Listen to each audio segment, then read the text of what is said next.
My son cut off my access to my own money, thinking I'd crawl back and beg, crying for help. A whole month passed, and I didn't call him once. When he finally showed up at my house and saw the car parked at the gate, his legs started shaking and trembling. Before we continue, I just want to say thank you for taking the time to hear my story. If you're comfortable, let me know where you're listening from and what time it is where you are. Now let me tell you my story. The first time I tried to use my debit card and it was declined, I thought it was a mistake. I was standing in the checkout line at my usual grocery store, a cart full of the week's supplies, when the cashier swiped my card and handed it back with an apologetic smile. "I'm sorry, ma'am, it's been declined. Do you have another form of payment?" I felt heat rise to my cheeks. The people behind me in line were watching. The cashier was being polite, but I could see the pity in her eyes. An elderly woman whose card had been declined. "How sad." "Let me try again," I said. "Maybe it didn't read properly." She swiped it twice more. Declined both times. I paid with a credit card, thank God I still had one in my wallet, and left the store feeling shaken. Something was very wrong. At home I called the bank immediately. "Mrs. Hayes, let me pull up your account." The representative was silent for a moment. "I see the issue. Your son Marcus Hayes, who has power of attorney over your accounts, has frozen your access." "Frozen my access? What does that mean?" "It means he's restricted all debit card transactions and ATM withdrawals. You can't access the funds without his authorization." "But it's my money." "Yes, ma'am, but he has legal power of attorney. He's authorized to make these decisions on your behalf." I hung up, my hands shaking. My son had cut me off from my own money. "My name is Vivian Hayes, and before I tell you what happened when Marcus showed up at my house 30 days later and saw the Mercedes in my driveway, you need to understand how I got into this situation, and more importantly, you need to understand who I really am. I'm 72 years old. I've been a widow for 5 years, ever since my husband Thomas died from a sudden heart attack. We'd been married for 47 years. He was my best friend, my partner, my everything. When Thomas died, I was devastated, lost, uncertain how to move forward. Marcus had been wonderful during that time, or so I thought. He'd helped with the funeral arrangements, dealt with the lawyers, offered to help manage my finances. "Mom, you've never had to deal with this stuff before," he'd said, holding my hand at the funeral home. "Dad handled all the money, all the investments. Let me take care of it for you. You have enough to worry about." It was true that Thomas had managed our finances, not because I was incapable. I'd been a school administrator for 30 years, managing budgets for an entire district, but because Thomas enjoyed it. He was an accountant by training, meticulous with money, and he'd always handled our personal finances with the same care he gave his clients. So when Marcus offered to help, I'd agreed. It seemed easier, less overwhelming during a time when I could barely get out of bed most mornings. Marcus was a financial advisor. He had his own practice, managed money for dozens of clients. He seemed like the perfect person to help me navigate this new reality. I signed the power of attorney papers he brought me. "Just to make things easier, Mom, so I can help you with bill payments, account management, all that tedious stuff." That was 5 years ago. For the first few years, everything seemed fine. Marcus would check in monthly, update me on the accounts, ask if I needed anything. The bills were paid. I had spending money. Life continued. But over the past year, things had changed. Marcus had become controlling. He started questioning my spending. "Mom, why did you spend $200 at the salon? That's excessive. Do you really need new clothes? You barely go anywhere. Why are you buying so many books? You can get them from the library for free." I'd brushed it off at first. Maybe he was just being frugal, watching out for me, but it escalated. 3 months ago he'd sat me down and told me I was spending irresponsibly and needed to be more careful with money. "Mom, you're 72 years old. You need to make this money last. Dad left you comfortable, but you're going to outlive your savings if you keep spending like this." "Marcus, I'm not spending recklessly. I get my hair done once a month. I buy clothes when I need them. I live modestly. You spent $1,200 last month on miscellaneous expenses. That's not modest. That included groceries, utilities, gas, household supplies. It's too much. I'm going to need to start approving your larger purchases." I'd been too shocked to argue properly. He'd left before I could form a coherent response, and now, apparently, he'd frozen my accounts entirely. I called him immediately. "Marcus, why can't I access my bank accounts?" His voice was cold, businesslike. Because you're spending irresponsibly, Mom. Until you learn to be more careful. I'm controlling the accounts. You can't do that. It's my money. Actually, I can. I have power of attorney. And I'm doing this for your own good. For my own good? Marcus, I'm an adult woman who managed a school district budget of millions of dollars. I think I can handle my own grocery shopping. Then you should have been more careful with spending. This is temporary. Once you demonstrate better judgment, we can talk about restoring your access. Better judgment? I'm 72, not incompetent. We'll see about that. I'll check in with you next week. He hung up. I sat in my kitchen staring at my phone, feeling something I hadn't felt in decades. Powerless. My son had just trapped me financially, or so he thought. What Marcus didn't know, what I'd never told him, was that Thomas had left me far more than the accounts Marcus knew about. Thomas had been a smart, careful man, and he'd known his son better than Marcus realized. 3 months before Thomas died, he'd sat me down at our kitchen table for a serious conversation. Vivian, I need to tell you something about our finances. About Marcus. What about him? I don't trust him with money. Our money. I'd been shocked. Thomas. That's your son, I know. And I love him. But honey, Marcus has a gambling problem. What? No. He doesn't. He does. He's hidden it well, but I've seen the signs.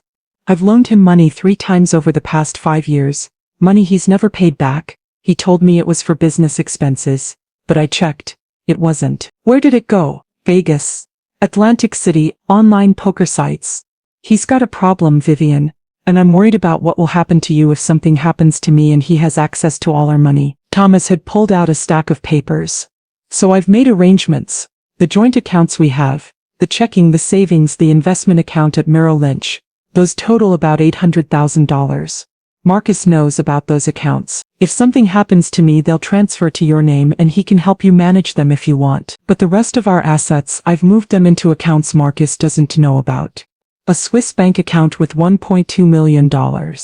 Real estate investments in a separate LLC worth about $800,000. Gold bullion in a safety deposit box worth about $400,000. That's $4 million that Marcus can never touch, never control, never gamble away. It's protected. It's yours and yours alone. I'd been stunned.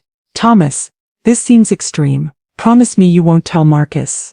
Promise me you'll keep this as your security, your backup plan, if he proves trustworthy with the other accounts. Great. But if he doesn't, if he tries to control you, manipulate you, take advantage of you, you'll have resources he doesn't know about. I promise. And Vivian, if I'm wrong about Marcus, if he turns out to be a good, trustworthy son who manages your money responsibly, I'll be thrilled. But if I'm right, you'll be protected. That's all I care about. 3 months later, Thomas died. And I'd kept my promise. For 5 years, I'd never told Marcus about the hidden assets. I'd lived off the $800,000 in the known accounts, more than enough for my modest lifestyle, while the other $2.4 million sat untouched, earning interest, growing. A safety net Marcus didn't even know existed. And now, as he tried to trap me financially, I realized Thomas had been right all along. The day after Marcus froze my accounts, he showed up at my house. He looked pleased with himself. Confident, like a parent about to teach a wayward child an important lesson. Mom, we need to talk. I let him in, offered him coffee, watched as he sat down in my living room like he owned it. I've been reviewing your spending patterns. He began, pulling out a folder. Over the past year, you've spent an average of $3,500 per month. That's $42,000 per year. At that rate, you'll deplete your savings in less than 20 years. I'll be 92 by then, Marcus. I think I'll manage. What if you live to 100? What if you need assisted living? What if you have medical expenses? Then I'll deal with it. Marcus, this is my money. Money your father left to me for my security, and I'm protecting it for you. Mom, you clearly can't manage money responsibly. So here's what's going to happen. He pulled out more papers. I'm setting you up with a $500 monthly allowance. That's $125 per week for groceries and incidentals. More than enough for someone living alone. $500 per month? Marcus, my utilities alone are almost $200, which I'll pay directly. The $500 is for everything else. That's not enough. Then you'll learn to budget better. And if you need more, you'll ask me. I'll evaluate each request and decide if it's reasonable. I stared at my son, this man I'd carried for 9 months, raised, loved unconditionally, and saw a stranger. And if I don't agree to this, then you get nothing. 0. You'll have no access to any accounts until you agree to my terms. Your terms? Yes. Here they are. You move in with Diana and me. We sell this house. It's worth at least $600,000, which will extend your savings significantly. You live with us. We take care of everything, and you won't have to worry about money at all. You want me to sell my house and move in with you? It's the sensible choice. This house is too big for you anyway. You're rattling around here alone.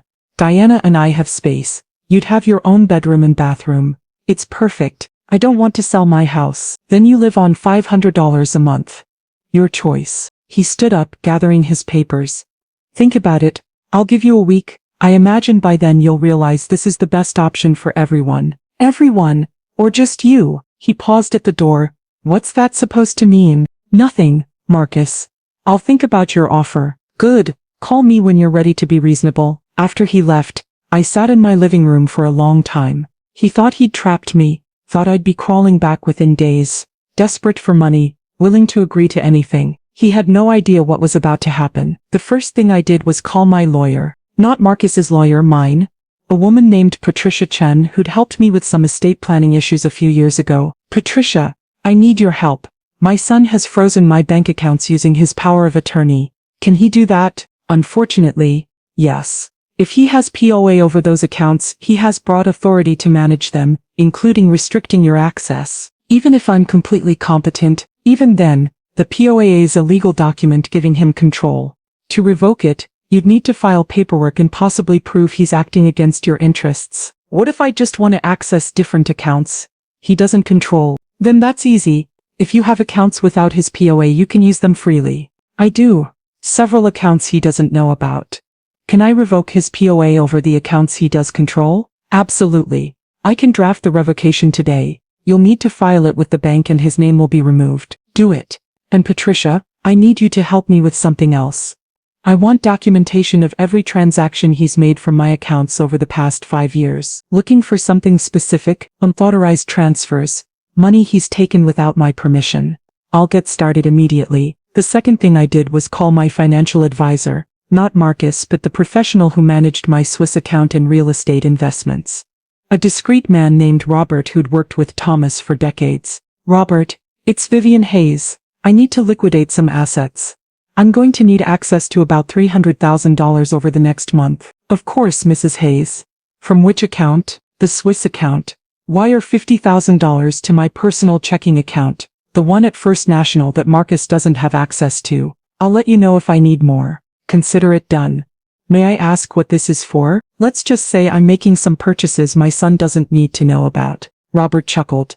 Thomas told me you might need to access these funds someday. He said, if you ever called, I should help you immediately and ask no questions. He was a smart man. That he was. The wire will be complete tomorrow morning. The third thing I did was hire a private investigator. I'd met him through my work at the school district. He'd done background checks for us occasionally. His name was Michael Torres, and he was thorough, discreet, and not cheap. Michael, I need you to investigate my son, Marcus Hayes. He's a financial advisor here in Portland. What are we looking for? Financial irregularities, gambling activity, any evidence he's taking money from clients' accounts, and I want a complete financial profile. Assets, debts, everything. How deep do you want me to go? As deep as necessary. Money is no object. Michael whistled low. That kind of investigation will run about $15,000. Fine, I'll pay $20,000 if you can have preliminary results in 2 weeks. You've got a deal. And then I waited. I didn't call Marcus. Didn't beg. Didn't ask for money. I simply went about my life, using the funds from my Swiss account, waiting to see how long it would take him to crack. On day 3, Marcus called. Mom? Just checking in. How are you managing? Fine, dear. Why do you ask? Well, I just wanted to make sure you're okay. You haven't called. Why would I call? I thought you might need, with the account situation. Oh, that. No, I'm quite comfortable. Thank you for asking. Silence on the other end. Then Mom, how are you buying groceries? The usual way. I go to the store and purchase them, but you don't have access to the accounts. Marcus, I appreciate your concern, but I'm managing just fine. Was there anything else? No. I guess not. Call me if you need anything. Of course, dear. Take care. I hung up, smiling. On day 7 he called again. Mom, seriously, are you okay? Do you need money? No dear, I'm wonderful. I've been quite busy actually. Busy with what? Oh, various projects. Nothing for you to worry about. What projects? Just keeping myself occupied. You know how it is, Mom. If you need help, I'll be sure to call you, but I'm fine, really. Another confused silence. Okay, well, I'm here if you need me. I know, sweetheart. That's very kind. I'd always been good at playing the sweet, slightly oblivious elderly mother when it suited me. Marcus had no idea what to make of my cheerful independence. On day 14 I saw his car drive slowly past my house. He didn't stop, just cruised by, probably checking to see if I was home. If everything looked normal. Everything looked perfectly normal. What he couldn't see was the activity happening inside. The contractors I'd hired to start renovating. The new furniture being delivered through the back entrance. The transformation beginning. On day 21, Marcus called, sounding almost frantic. Mom, I'm coming over tomorrow. We need to talk. Of course, dear. I'll be here. Should I make lunch? No. This is serious. We need to discuss your financial situation, if you'd like, though I'm not sure what there is to discuss. Mom, you've been without access to your accounts for 3 weeks. You should be desperate by now. Why aren't you desperate? Why would I be desperate? Because you have no money. Marcus, that's a rather personal question. But since you're asking, I have plenty of money. I've just been busy spending it. Spending it? What are you spending it on? You'll see tomorrow. Come by around 2. I'll show you everything. I hung up before he could respond. Day 28 Marcus called. Mom, I'm coming over today. Diana's coming with me. Wonderful. I'll be happy to see you both. We need to discuss. I know, dear. Come whenever you're ready. I spent that morning making final preparations. The house renovations were complete. New hardwood floors, throughout, fresh paint on every wall. A warm, sophisticated gray that made everything look modern and expensive. New furniture in the living room. A beautiful cream-colored sectional sofa. Elegant side tables. A gorgeous oriental rug. The kitchen had new appliances, top-of-the-line stainless steel everything. New granite countertops. New cabinet hardware. I bought new clothes. Expensive ones from boutiques, not department stores. A beautiful silk blouse, tailored pants, Italian leather shoes. I'd had my hair professionally colored and styled at the best salon in Portland. I was wearing jewelry. Thomas had given me years ago, pieces I'd kept locked away. A sapphire necklace, matching earrings, a diamond bracelet. I looked like $1 million. Because I had $1 million. Several million, actually. And the piece de resistance, the Mercedes. I'd bought it 2 days ago. A brand new Mercedes-Benz S-Class sedan, midnight blue, with cream leather interior. Every luxury feature available. It had cost $150,000. And it was parked prominently in my driveway, gleaming in the afternoon sun. Dealer plates still on it. I watched from my window as Marcus's car approached. I saw the moment he spotted the Mercedes. His car actually slowed, almost stopped. I could see his face through the windshield, confusion, shock, disbelief. He pulled to the curb instead of pulling into the driveway, parked behind the Mercedes.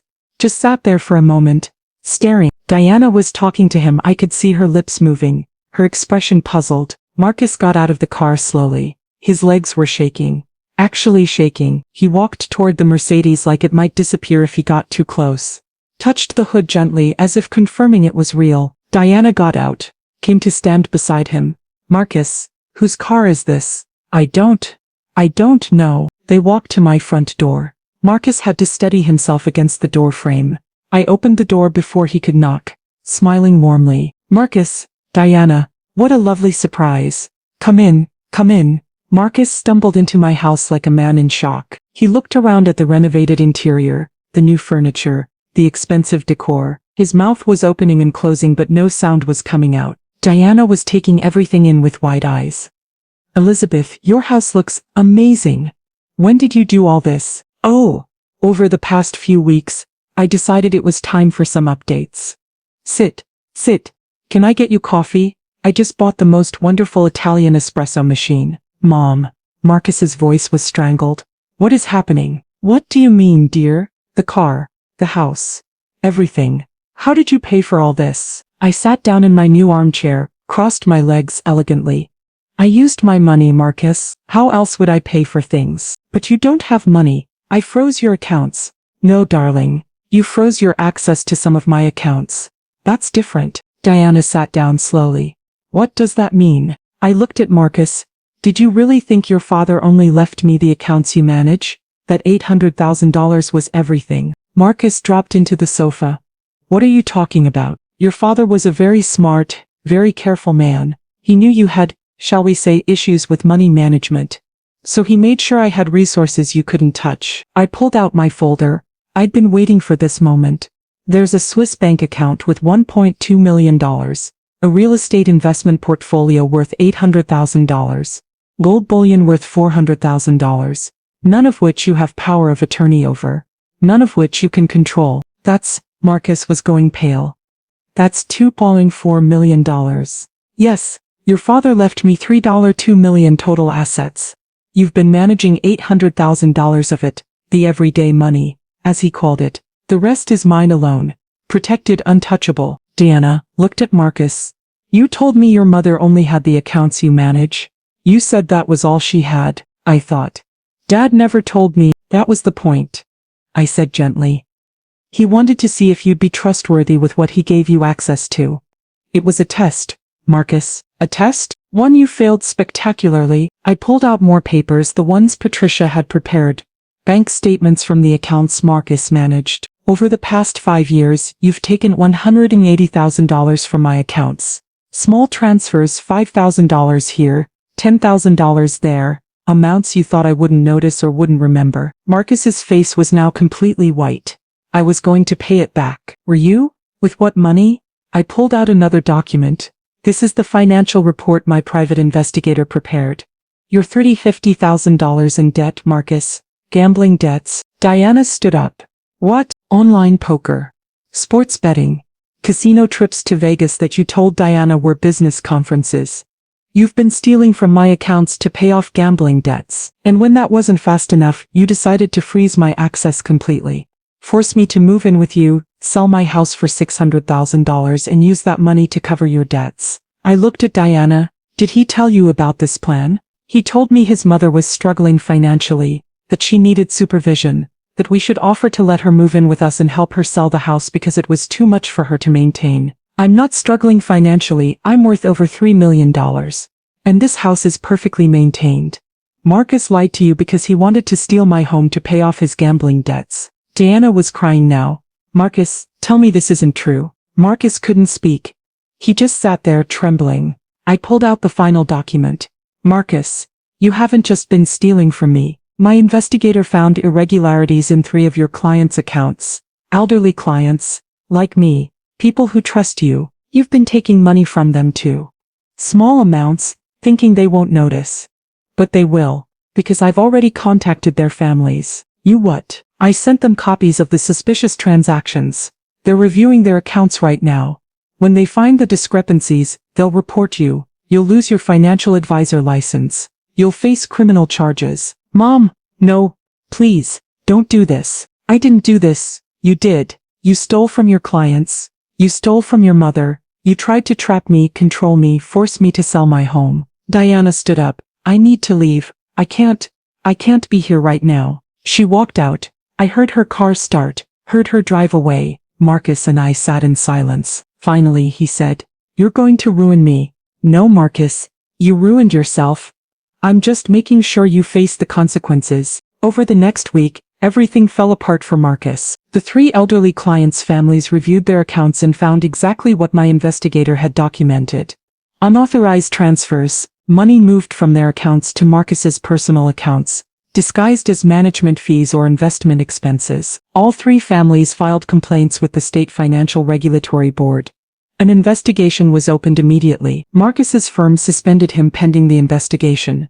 When the evidence became clear, they fired him. His financial advisor license was revoked. Diana filed for separation.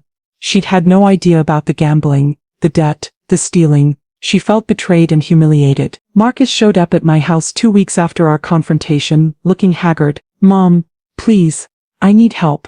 I'm losing everything. I know. I have debts I can't pay. The clients want their money back. I'm going to lose the house. Diana's leaving me. I have nothing. You have yourself, and you have choices. You can face this with integrity or you can keep running. What does that mean? It means you have 1 week to contact those 3 clients and arrange to pay back every penny you took from them. Sell your house, liquidate your retirement accounts, do whatever you have to do, but that will leave me with nothing. You stole from vulnerable elderly people who trusted you. Did you think there wouldn't be consequences? I'm your son, and those are someone else's parents. Someone else's grandparents. Would you want someone stealing from me? Oh wait, you already did. Mom, please. I'm begging you. Just a loan. $100,000. I'll pay you back. No. Why not? You have millions. Because giving you money would enable you, would teach you that stealing and gambling have no real consequences. That mommy will always bail you out. I'm desperate. Good, desperation is where you learn. Where you have to face yourself and decide who you want to be. You're really going to let me lose everything? You already lost everything, Marcus. Your marriage, your career, your reputation, your integrity. Those aren't things I can give back to you. You have to earn them yourself. How? Make restitution to those clients. Get help for your gambling addiction. Go to therapy. Do the hard work of becoming a better person. And then you'll help me. Then we'll see. But Marcus, understand this. I will never give you money again. I will never let you control my finances again. That relationship is over. But I can earn back your trust? Maybe. In time, years, probably. If you do the work, if you prove you've changed. He left, devastated. Patricia finished the paperwork revoking his power of attorney. I had complete control over all my accounts again, not that it mattered for the accounts he'd controlled since I had plenty of money he'd never known about, but it was the principle. My money was mine again. 6 months passed. I heard through mutual friends that Marcus had sold his house, had used the proceeds to start paying back the clients he'd stolen from, had moved into a small apartment, was working a retail job at an electronics store. Diana had filed for divorce. The separation was amicable. She felt sorry for him but couldn't trust him. Marcus had joined Gamblers Anonymous, was attending meetings regularly, was in therapy twice a week. He didn't call me, didn't ask for help. I was proud of him for that, even though I knew he was struggling. Meanwhile, I was thriving. The house was beautiful. I loved coming home to it every day. The Mercedes was a joy to drive. Smooth, powerful, luxurious. But more than that, I'd found purpose. I'd used some of my money to establish the Hayes Elder Protection Fund, a foundation dedicated to helping elderly people protect themselves from financial abuse, particularly from family members. We provided free legal consultations, financial education workshops, support groups for seniors who'd been victimized by children or other relatives. I spoke at senior centers throughout the Portland area. My son froze my bank accounts, I told audiences of elderly people. He thought he'd trapped me, thought I'd be desperate and dependent within days. Thought he could force me to sell my home and move in with him so he could control me completely. What he didn't know was that my late husband had protected me, had set up resources my son couldn't access, couldn't control, couldn't steal. I'm not telling you this to brag. I'm telling you this because financial abuse by family members is epidemic. Your children, your grandchildren, people you trust. They can become predators when they're desperate for money. Protect yourselves. Keep some resources private.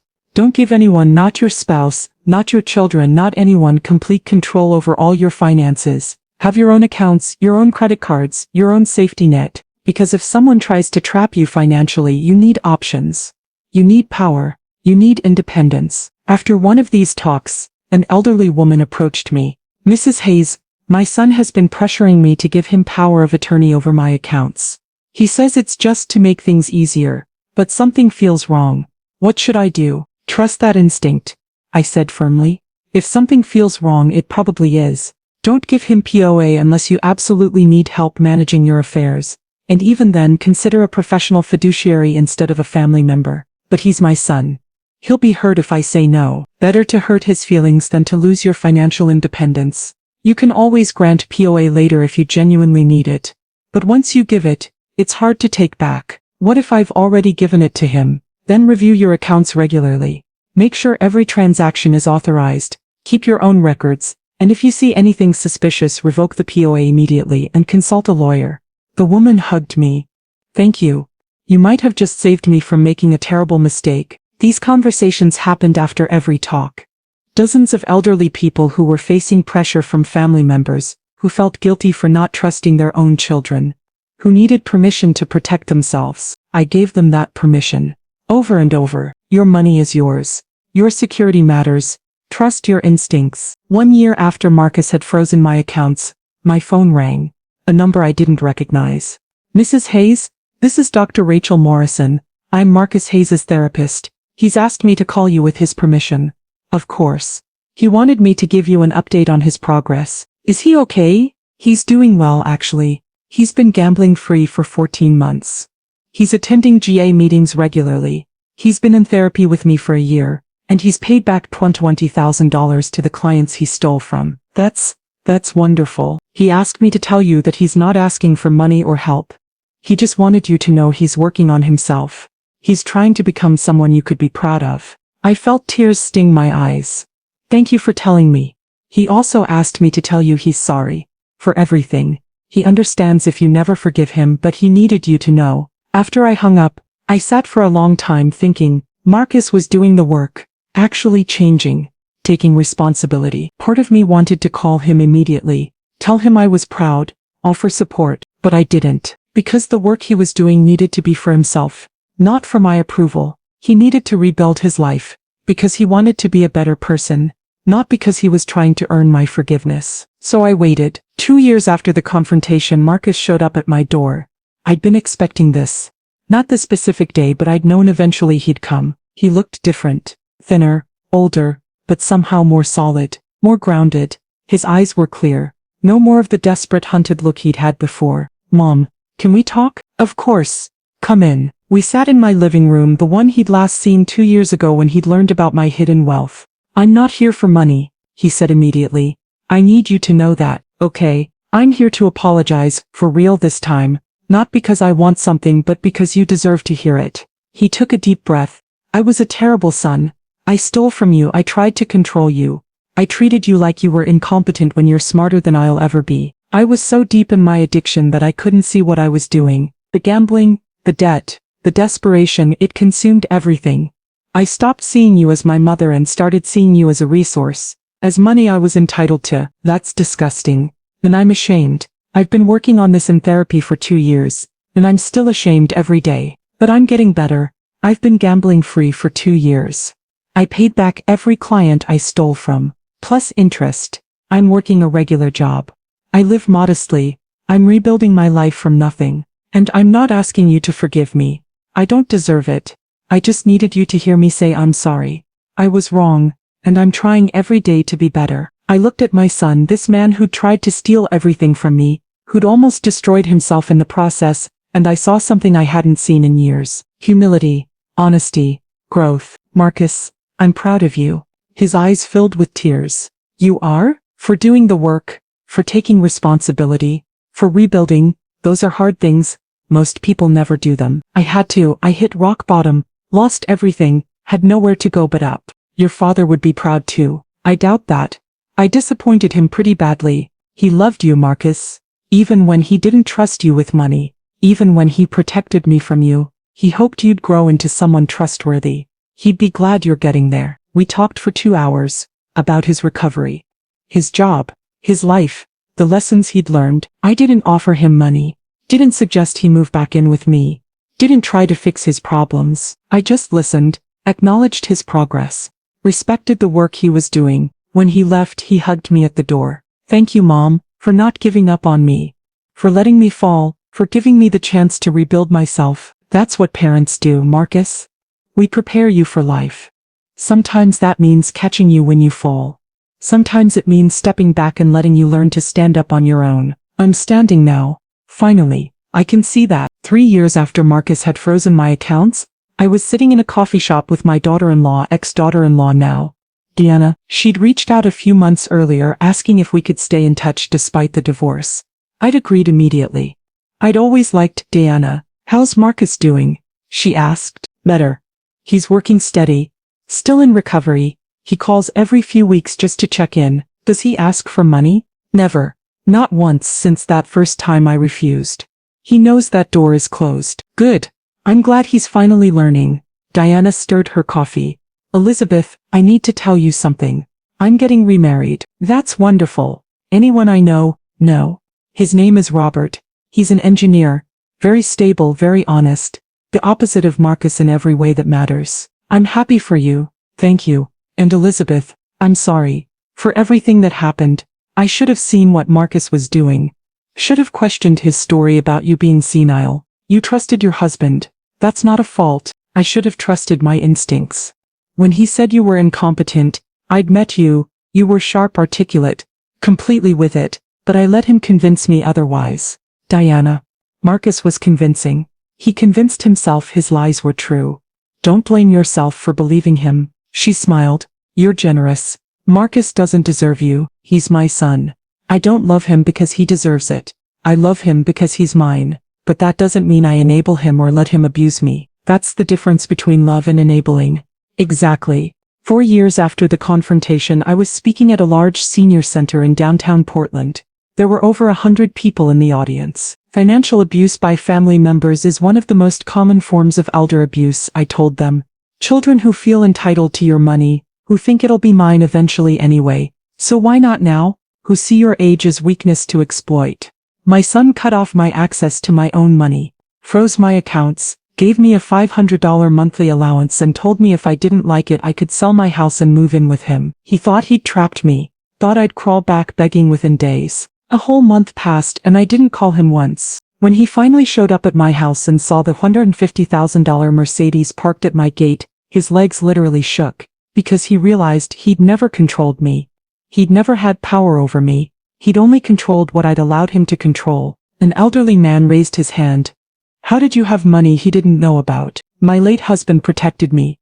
He knew our son had problems with money. So he set up accounts and assets that only I could access. It was his gift to me. Security my son could never threaten. A woman asked, what happened to your son? He lost everything. His job, his marriage, his house, his savings. He had to rebuild from nothing. Do you still talk to him? Yes. After 4 years of hard work on his part, recovery, therapy, making restitution, we have a relationship again. It's different than before. There are boundaries, but there's also respect. Did you ever help him financially? No. And I never will. He needs to build his life on his own efforts, not on my money. That's how he'll stay in recovery. That sounds harsh. It's the opposite of harsh. It's believing someone is capable of growth, of change, of becoming better. If I'd rescued Marcus, bailed him out, given him money, he'd still be gambling, still stealing, still trapped in his addiction. By refusing to enable him, I gave him the chance to save himself, which he did. Another woman asked, but don't you feel guilty? He's your son. I felt guilty at first, but my therapist helped me understand. Guilt is what manipulators use to control us. Marcus tried to make me feel guilty for not giving him my money, for not selling my house, for not rescuing him. But I had nothing to feel guilty about. I didn't cause his addiction. I didn't force him to steal. Those were his choices. My only responsibility was to protect myself and to not enable his destructive behavior. I did both. That's not something to feel guilty about. That's something to be proud of. The audience applauded. After the talk, dozens of people came up to share their stories. Children who'd stolen from them, grandchildren who'd forged checks, relatives who'd pressured them to loan money that was never repaid. What should I do was the common question. Protect yourself first, I told each of them. You can't help anyone if you're financially destroyed yourself. Set boundaries. Say no. Don't give anyone complete control over your money. And if they're upset, if they accuse you of not trusting them, tell them trust is earned, not demanded, and that loving someone doesn't mean giving them everything they want. 5 years after Marcus had frozen my accounts, I got a call from him. Mom, I have news. Good news, I hope? I think so. I've been offered a job, a real career job, not just retail, it's in finance. But not as an advisor. It's a compliance position. I'd be helping a firm prevent fraud and embezzlement. Marcus, that's wonderful. It's perfect for you. It's ironic, right? I spent years stealing and now I'd be preventing others from doing it. It's not ironic, it's redemptive. You understand what drives people to steal. What warning signs to look for. You'll be good at this job. I hope so. The pay is decent. $75,000 to start, enough to live on, save some money, rebuild. I'm proud of you. Mom, I need to tell you something else. I've been dating someone. Her name is Jennifer. She's a teacher. She knows everything about my past. The gambling, the stealing, all of it, and she still wants to be with me. Because she sees who you are now, not who you were. I think so. And Mom, I told her about you. About what I did to you, about the Mercedes and the hidden accounts and how you let me face consequences. What did she say? She said you sound like the strongest woman she's ever heard of. And she wants to meet you. I'd love to meet her. Really? Marcus, you're rebuilding your life. You've done the work. You've changed. Of course I want to meet the woman who makes you happy. Thank you. That means everything. 6 years after the confrontation, I hosted Thanksgiving dinner at my house. Marcus came with Jennifer, who was indeed lovely, warm, intelligent, grounded. They'd been together for 8 months and were clearly in love. My daughter Claire flew in from Seattle with her family. She'd been supportive throughout the whole ordeal with Marcus, though she'd struggled with the family dynamics. Even Diana came, bringing her new husband Robert. We'd remained friends, bonded by shared history if nothing else. We sat around my dining room table, the new one I'd bought 6 years ago with money Marcus hadn't known I had, and I looked at the faces gathered there, my family, broken and rebuilt, imperfect but honest. Marcus caught my eye and raised his glass.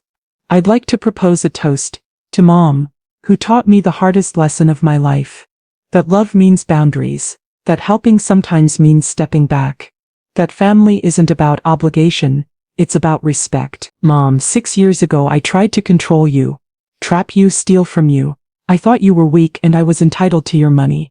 You showed me I was wrong about everything, and instead of destroying me, you gave me the space to rebuild myself into someone better. So thank you for not giving up on me, but also for not enabling me, for loving me enough to let me fail, and for being here now, as I finally become someone worthy of being your son. Claire was crying, Jennifer was smiling.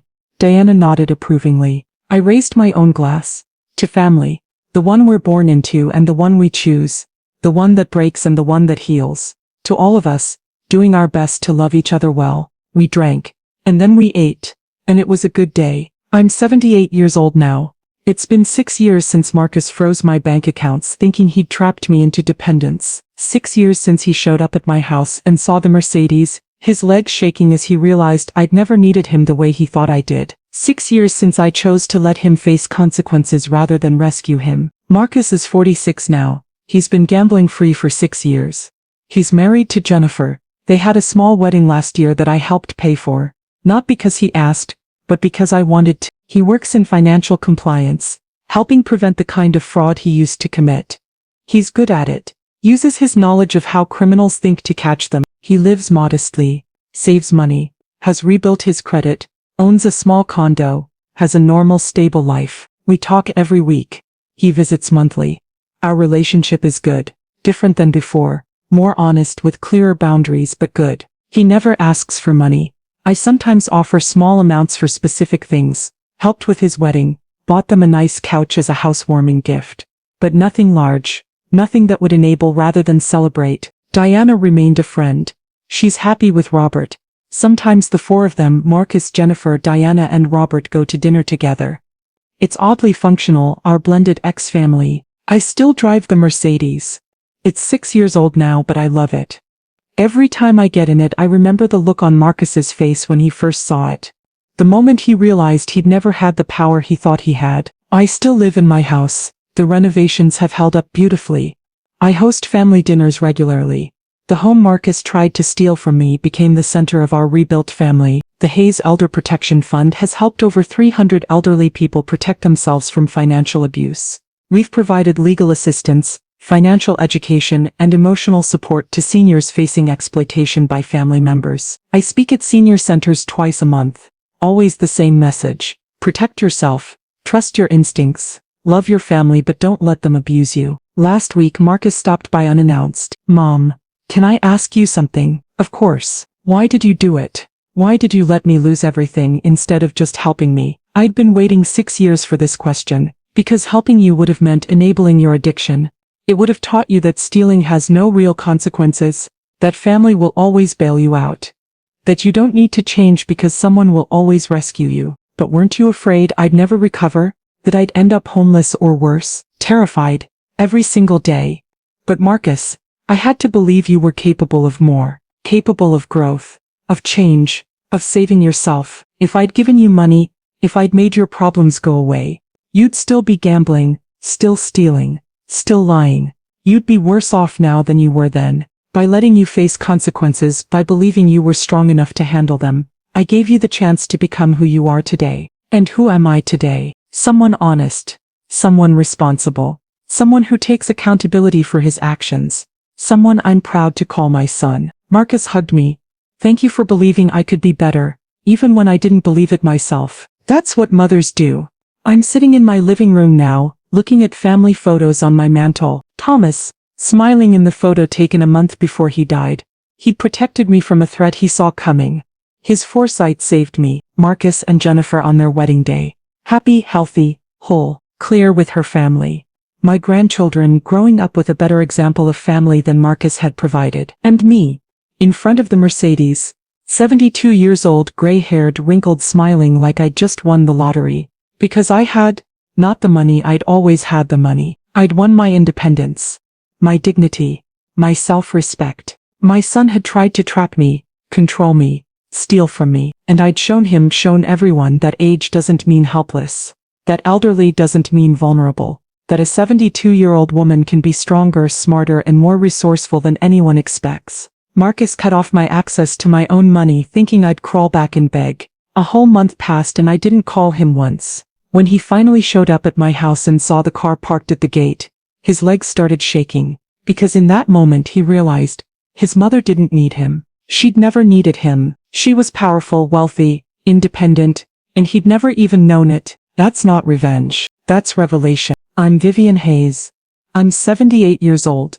My late husband left me $3.2 million in assets, $2.4 million of which my son never knew about. My son tried to control me financially, failed spectacularly, lost everything, and had to rebuild his entire life from scratch. Today he's better for it, stronger, healthier, more honest, and I'm still here, still independent, still driving my Mercedes, still living in the house he tried to steal, still winning, because the greatest power isn't money, it's knowing your worth, maintaining your boundaries, refusing to be controlled. My son learned that the hard way, and honestly, I wouldn't change a thing.